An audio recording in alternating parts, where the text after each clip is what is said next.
Desert Gems. Today we're making these puff heart earrings out of sheet metal.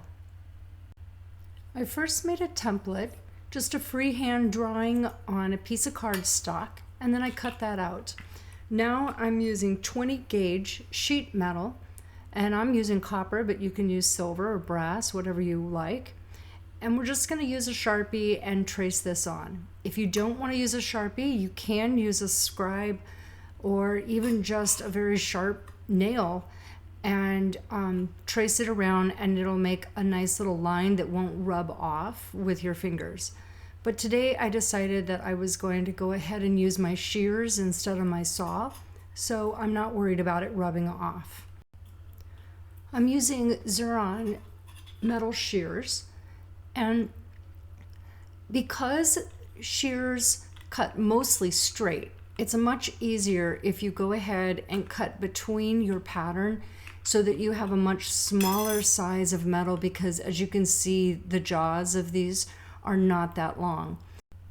Take little snips as you're cutting so that you can navigate the corners better. The neater job you do, the less filing you'll have later.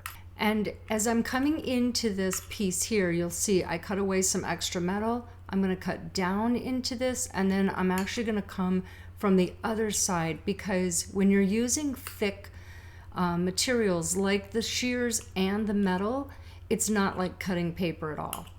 So you're just going to have to take your time, go slowly, and you will get a nice shape. Now again, if you wanted to use your jeweler's saw, go ahead, and that's always an option. So go ahead and cut out both shapes, and then we'll get to filing. Okay, I'm using a large file that I bought from Harbor Freight, and this is going to help take off quite a bit of metal. So you can see the Sharpie on there. I'm filing it down to the line so that I'm getting the shape that I actually want rather than a wobbly looking shape. Sometimes it is easier to just balance your metal off the side, go straight down and take off some of those larger bits where maybe the shears weren't as precise. But notice I'm only filing in one direction. That's because files only cut in one direction. Otherwise, you're just filling your file with metal. Those large files are still going to have some pretty rough edges on your piece. So here I'm using 3M sanding paper in a fine grit, and I'm kind of going back and forth because I want the edges filed. Sometimes with your shears and even a file, it'll leave a burr on one side.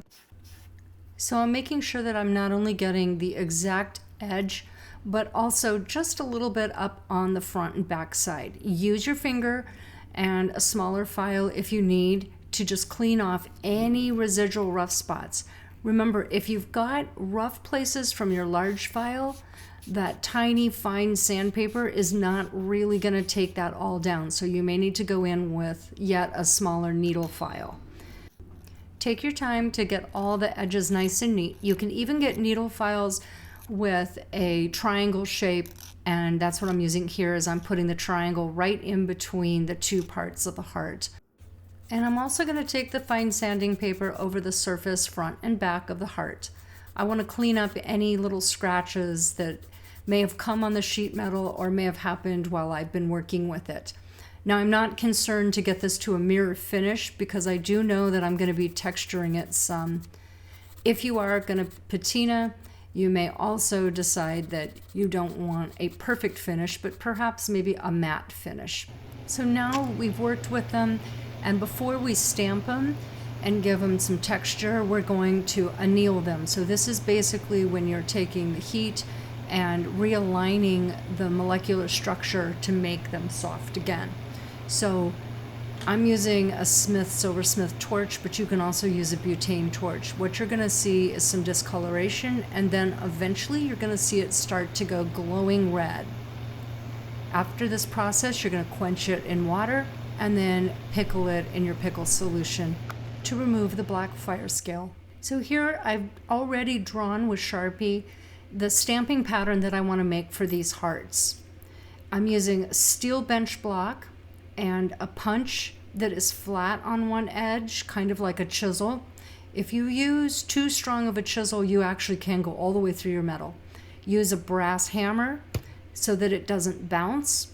And just one hit is plenty for this to make a very nice indentation. So just go ahead and punch out your design one by one. And now I've drawn 2 little dots at the top so that we can create some guide holes for our drill. So I'm actually using a nail. You can use a center punch, but hey, why buy more tools when you can get one for free? And now it's time to drill the holes so that we have a place to hang our charms. Make sure that you're using some kind of lubrication on your drill bits so that they don't overheat. I'm using a Fordham flex shaft rotary motor. You can also use a Dremel tool. And there are also hand punches that will make the hole. At this point, I'm using a number 60 drill bit, which will allow a 20 gauge jump ring through it. And now I made my own dapping blocks so that we can make the heart's puff shape. I just traced my pattern on a piece of soft wood and then chiseled it out with some of the round burrs with my rotary tool. So when we're taking the hearts, we want to think about which side do you want to be the concave or the convex part. So I want the pattern to be on the top and the top to be raised. Right now it's annealed, so I can do some pushing with just my fingers. I don't want to distort the pattern that I stamped, so that's why I'm using a wooden doming form and a wooden dapper, but I'm still using my brass hammer. So just gently get in there and push it down into your shape. Now you can do this with any shape you want, and it makes it completely flexible so that you can design your own blocks. But take your time and make sure that you're getting the curve on the entire heart that you want. And you can see after a very short time, it's already puffed up and makes a nice interest to the charm. And now it's time to assemble them. So I have some large jump rings that I made. You can make your own or you can purchase them. You will need 3 for each earring.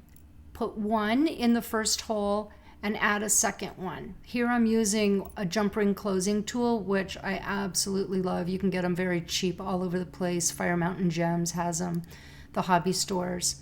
But take your time to line up that jump ring because we don't want it to come open. Now, if you want to solder it and you have soldering skills, you absolutely can solder your jump ring shut. Now we're gonna go in the other side of the heart and attach that large middle jump ring that we put on the first side to the second side. So you're going to have 1 jump ring in each side, and then they're both going to connect to 1 large jump ring right in the center, and that's where we're going to put our ear wire. And don't worry, it's going to look messy right now. Now you can use handmade ear wires like I made. You can purchase them from me in my Etsy shop. Or you can use purchased ear wires, but I do think the handmade ear wires add a nice touch to handmade jewelry. So it's easy to just take them, open them up, and put them right on. If you like them shiny, keep them as is, or if you like them a little darker, you can go ahead and give them a patina. So thanks for watching. I hope you enjoyed this tutorial on how to make these puff heart earrings, and please like and subscribe.